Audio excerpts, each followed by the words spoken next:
The last thing I heard was the scream of metal tearing apart. Then silence. Not the kind of silence that comes after a storm, but the cold, crushing void of space itself. A silence so complete, it felt like pressure against my skin. My ship, the Solstice, had been my home for nearly 2 years, and now it was little more than shattered wreckage scattered across the surface of an unknown planet. I remember gripping the controls, watching as flames licked at the edges of the cockpit glass. I remember the way my heart pounded in my chest, not just from fear, but from something deeper. Desperation. Desperation to survive, to hold on to whatever fragments of humanity still remained inside me. And then, blackness. When I woke up, the pain was the first thing to return.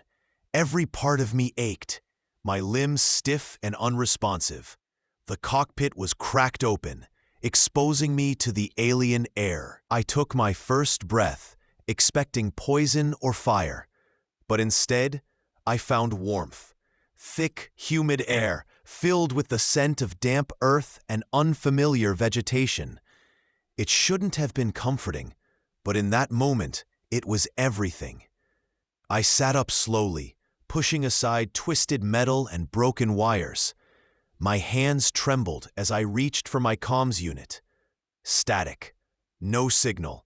Of course there wasn't. I was alone. Truly alone. A world unlike any other. The sky above was a deep, swirling violet, streaked with bands of gold and crimson light that pulsed like veins beneath translucent skin. The sun, if it could be called that, hovered low on the horizon, casting long shadows over the landscape. It wasn't a single star, but a trio of burning orbs locked in a slow, mesmerizing dance, their combined glow painting the world in shifting hues. The ground beneath me was soft and spongy, covered in thick, moss-like growths that shimmered faintly when disturbed. Strange, bioluminescent vines coiled around towering trunks, their surfaces smooth and reflective, like polished obsidian. Some trees bore massive, translucent leaves that caught the ambient light and refracted it into dazzling rainbows, while others pulsed with a rhythmic glow, as if breathing in time with the planet itself.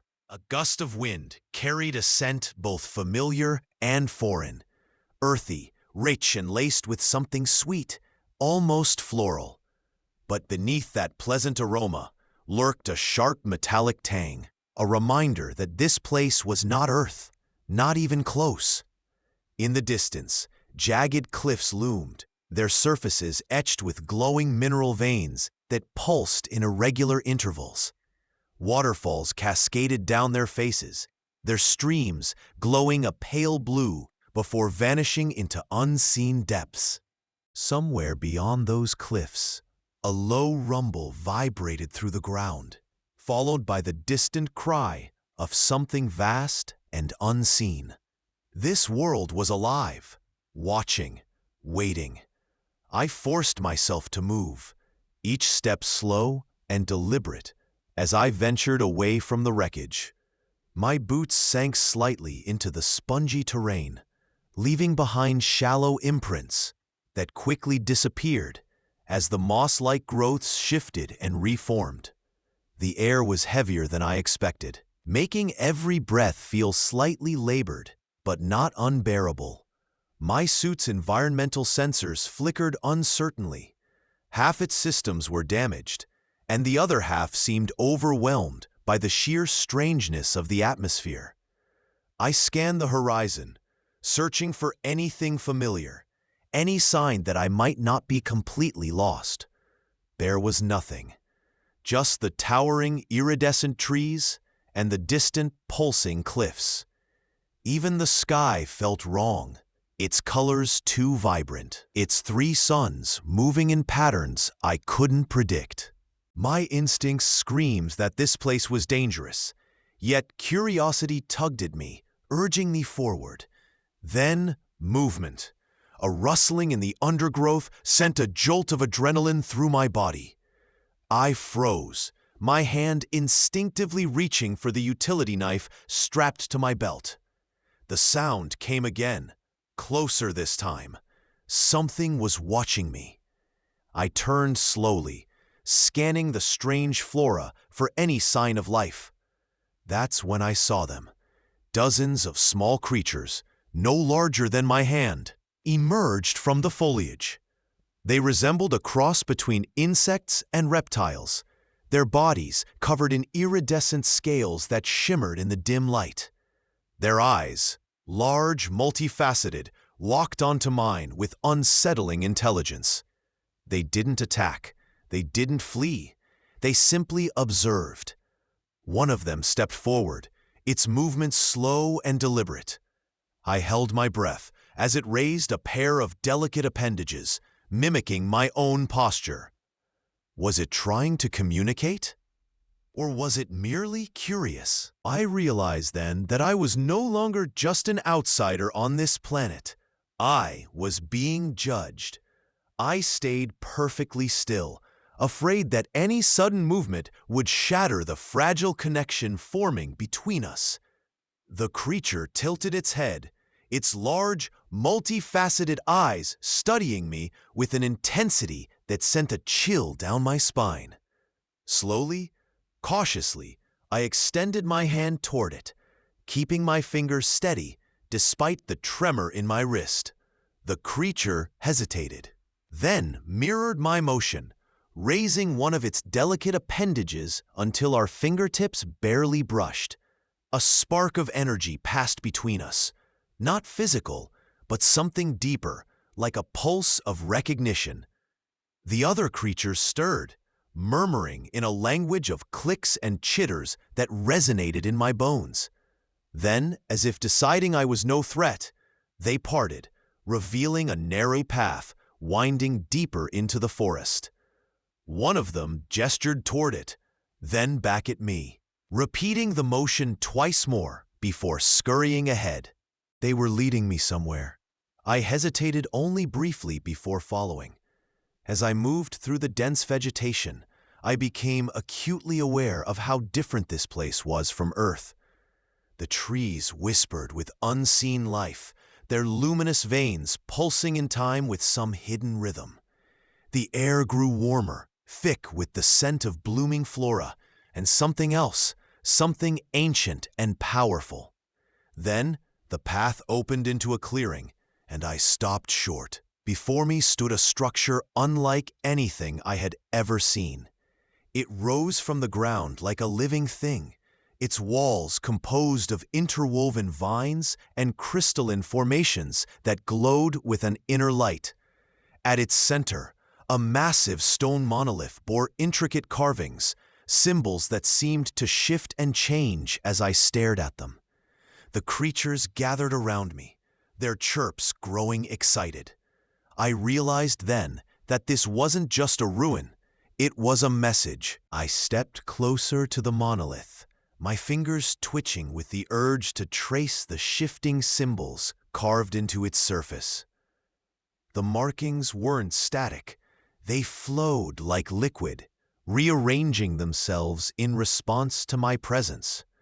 The creatures chirped eagerly, nudging me forward with tiny pushes of their clawed limbs. Hesitantly, I placed my palm against the cool stone. The moment my skin made contact, a surge of sensation flooded through me. Images burst into my mind, flashes of towering cities woven into the fabric of the land, of beings with elongated forms and luminous eyes walking among the trees, their hands shaping the very environment around them. These were the planet's original inhabitants, a civilization that had once thrived here. And then, darkness. Fire raining from the sky, structures crumbling, the luminous veins of the land fading into shadow. I gasped, staggering back as the vision released its grip on me. The creatures watched in silence, their multifaceted eyes reflecting the dim glow of the ruins. They had shown me this for a reason. This planet had suffered a great loss. Perhaps the same force that had brought me here had once visited devastation upon its people. A thought struck me like a thunderclap. What if the knowledge left behind by this lost civilization could help me survive? As I steadied myself, the monolith pulsed with a new energy, its shifting symbols aligning into a pattern that felt deliberate. Then a voice, soft, layered, and resonant, emerged from the stone itself. "You are not the first." I froze, my breath catching in my throat. The voice was neither male nor female, but something ancient, something that had endured beyond the reach of time. "Others came before you, strangers like you. Some sought refuge, others sought conquest." The creatures around me fell silent, their luminous eyes fixed on the monolith, as if they too were listening for the first. "This world remembers all who walk upon it. It mourns what was lost, and it waits for what may come again." The words sent a shiver through me. I had assumed I was utterly alone, stranded on a forgotten world.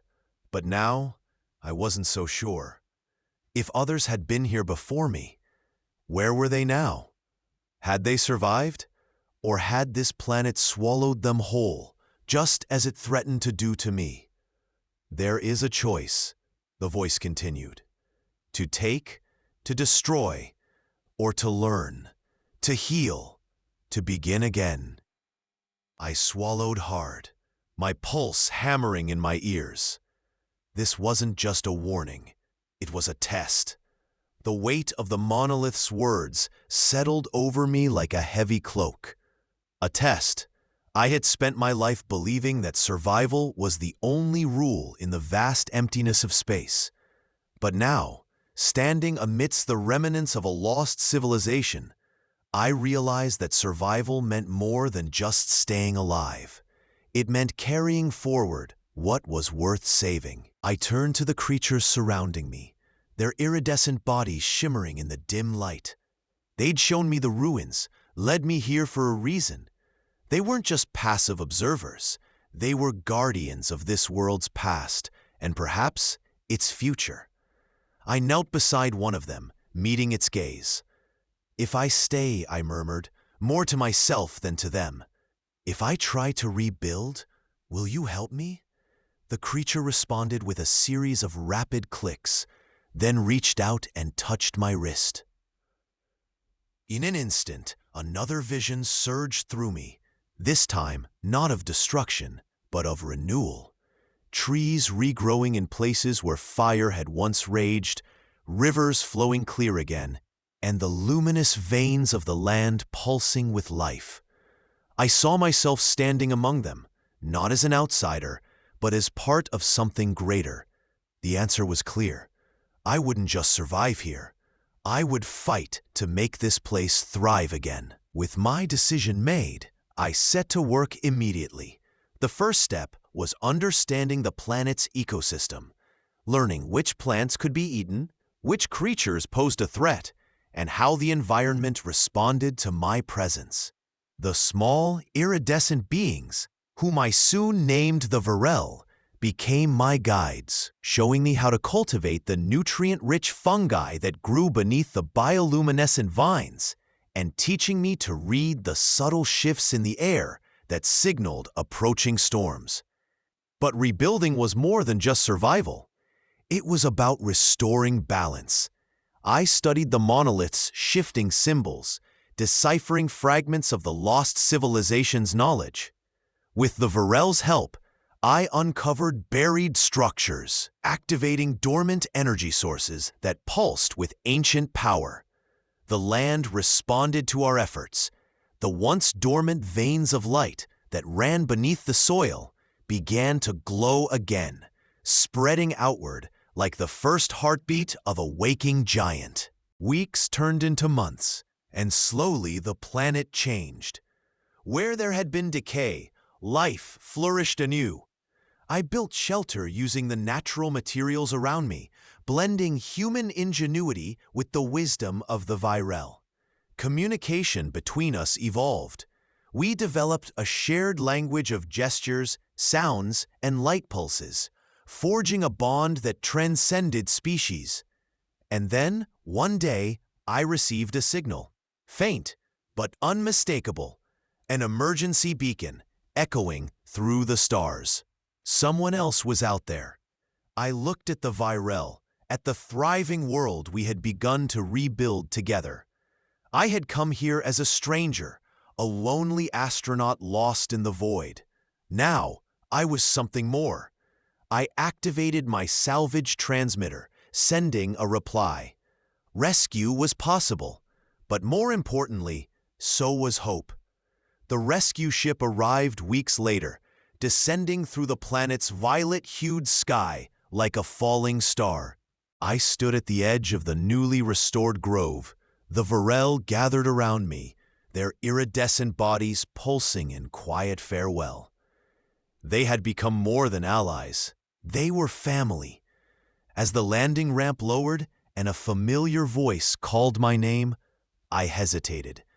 I could leave, return to the world I had come from, and tell them everything about the lost civilization, the planet's resilience, and the beings who had helped me rebuild. But even as I stepped forward, my heart remained here, rooted in the soil of this reborn world. Captain Liam? The voice called again, concern creeping in. I turned back to the Virel, placing a hand on the nearest one's shell. Tell them I'm staying, I said softly. Behind me, the monolith pulsed with warm light, as if approving my choice. Humanity had always been driven by exploration, by the need to push further, to discover. But sometimes, the greatest discovery wasn't a new world. It was finding a place where you truly belonged. Ooh. And here, among the ruins and the stars, I had found mine.